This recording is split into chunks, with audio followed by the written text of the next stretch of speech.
En fait, à côté comme dans tout site événementiel, à côté des accès grand public qui sont la cible première de l'Arena, il y a évidemment une série de propositions et d'offres commerciales pour les entreprises qui voudraient privatiser des loges ou faire des relations partenaires ici sur ce dernier étage qui leur est réservé. Voilà.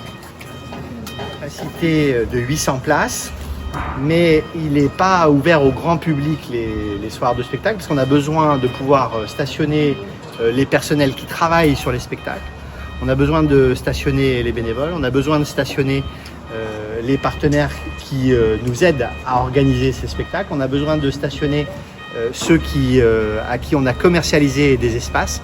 Et donc on n'a pas la possibilité de mélanger les flux d'accès du grand public et les flux véhicules. Et donc c'est une cible limitée ici de stationnement. Ce qu'on attend avec impatience, c'est l'ouverture du deuxième parking qui est en construction, l'Arena Le Phare. Il y a beaucoup de personnes de l'extérieur des Sables d'Olonne et même parfois des Sables d'Olonne qui disent mais comment ils vont faire pour faire le concert de dimanche? C'est pas fini, c'est en travaux, on regarde sur le bout de la 2x2 voies. Sauf que ça n'a rien à voir avec l'aire de spectacle ni la scène, c'est un parking annexe, l'Arena Le Phare qui ouvrira en juin 2026 pour la saison événementielle de l'année prochaine. Et lui, il a une capacité de 600 places. Et avec l'ouverture de l'Arena Le Phare de 600 places en juin 2026, vous aurez aussi l'ouverture de la passerelle qui reliera le sud et le nord de la 2x2 voies. Et donc qui permettra là encore de mutualiser des parkings le soir pour les grands événements. Il y a les places fixes ici, mais nous évidemment, on a adapté les modes de stationnement aux jauges des spectacles. On a considéré que pour les spectacles de moins de 5000, on avait tel dispositif et X places de parking à l'extérieur d'ici, tout autour. Et pour les spectacles, au total, donc pour les grands événements, il y a 5000 places. Il y a les systèmes des navettes, il y a le bus. Et puis, quand on va à un grand événement, on essaye d'être malin. Soit on arrive tôt, soit on vient en vélo, ce qui est une bonne formule au Sables d'Olonne parce que c'est plat. Soit on prend le bus, soit on se gare malin. Alors l'application qu'on a ouverte va être en service pour dimanche. On expérimente, ce sera le premier grand concert sur ce site-là. En fait, c'est un peu une...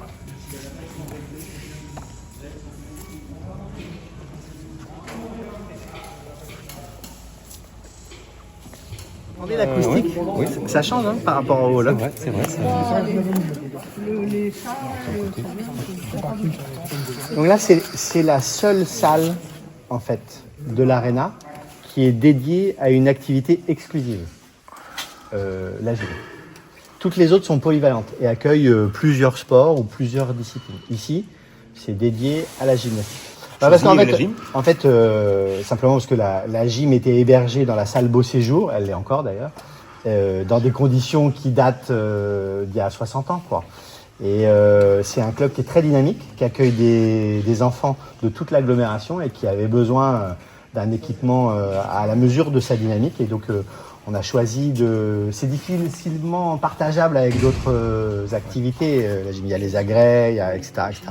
En revanche, les autres salles, vous allez voir, il y a le mur d'escalade, les couloirs de sprint, la boxe, les terrains multisports, les baskets, voilà, on est sur des dimensions plus classiques et plus polyvalentes. Ici, c'est une salle spécifique avec un gradinage de 250 places qui permet d'organiser aussi des compétitions départementales ou régionales. Et cette salle sera, j'imagine, mise en service pour la rentrée? Exactement. Là, on est sur le calendrier d'ouverture à la fin du mois d'août. Voilà. Est-ce que ces structures seront utilisées que pour de la compétition ou également pour les clubs sur des créneaux horaires? Pour la vie des clubs quotidienne, annuelle, c'est la direction des sports de la ville et de l'agglomération qui organise les créneaux en lien avec la SPL qui est gestionnaire de l'Arena dans son ensemble. Et donc c'est d'abord pour accompagner la dynamique des clubs et accessoirement pour accueillir des événements extérieurs. Mais le principe, c'est le partage. C'est-à-dire qu'aucun club n'est gestionnaire de son espace.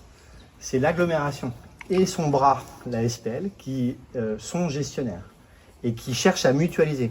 Les vestiaires sont mutualisés, les salles de réunion sont mutualisées, les bureaux sont mutualisés, les sanitaires sont mutualisés et les salles de sport elles-mêmes sont mutualisées.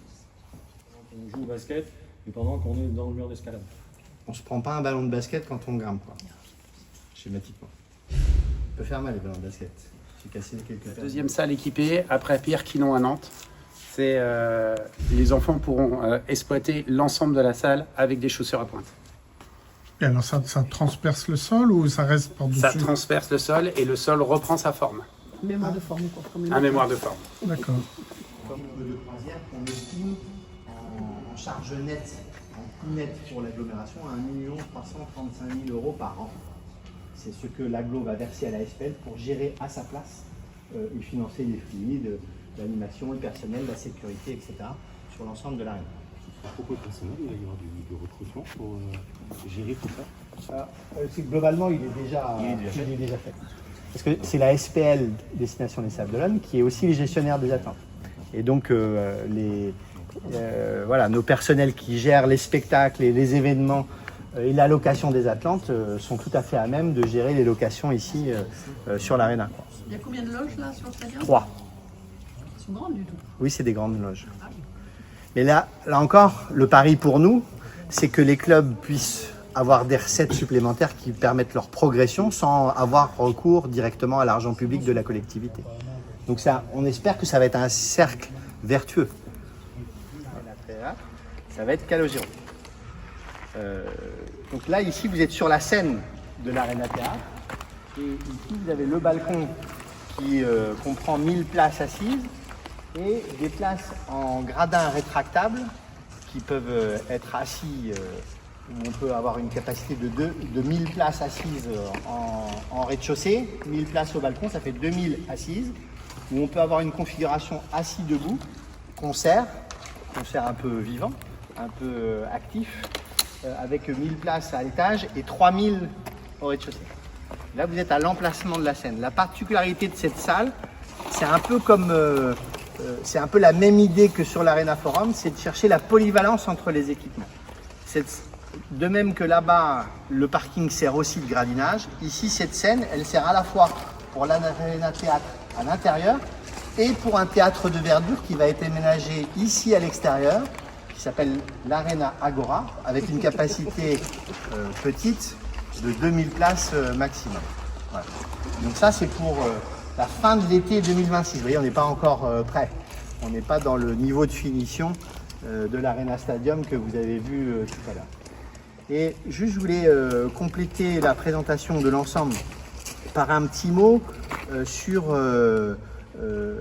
la complémentarité entre cet équipement Sablé de la communauté d'agglomération des Sables d'Olonne et le Vent d'Espace, qui a une vocation départementale. Ici, les jauges sont plus petites que le Vent d'Espace. On n'a pas cherché à avoir des grosses jauges. La seule grande jauge qu'on a, c'est la jauge extérieure pour les grands événements extérieurs qu'on aime faire au Sables d'Olonne et qu'on aime vivre l'été au Sables d'Olonne. Ça, c'est la vraie différence. Et l'autre grande différence, c'est que le Vent d'Espace, c'est un équipement départemental qui est à la disposition du mouvement sportif départemental et des comités départementaux. Mais ce n'est pas un équipement sportif des clubs de La Roche-sur-Yon, de Mouillon-le-Captif ou d'ailleurs. Ici, en revanche, on a des clubs qui sont en pleine dynamique. Le club de basket, le club de gym, le club de boxe qui est formidable, demain un club d'escalade qui est en train de naître, etc., etc. Donc nous, on est là pour accompagner la dynamique sportive, événementielle et culturelle de notre agglomération. On est d'abord au service de la dynamique de notre agglomération et accessoirement, on est un outil qui peut saisir des événements, des opportunités qui viendraient de l'extérieur et qui rendraient la vie encore plus agréable aux Sables d'Olonne ou qui rendraient les sables encore plus attractives en dehors de la saison estivale.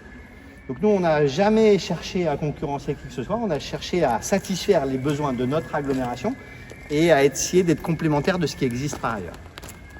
Ça n'existe pas encore, c'est en cours de construction. Ah oui, alors là, c'est encore, vous voyez, avant, on a clos le couvert. Donc c'est un théâtre qui est destiné à la fois, évidemment, au spectacle. C'est une salle de spectacle avant tout. Mais c'est aussi une salle modulable parce qu'en réalité, vous pouvez avoir un plancher plat ici qui peut servir de forum des associations, de location d'un forum du mariage, etc. C'est une salle très polyvalente. Vous avez une capacité maximale assise de 2000 places, 1000 places en balcon et 1000 places en gradin rétractable au sol.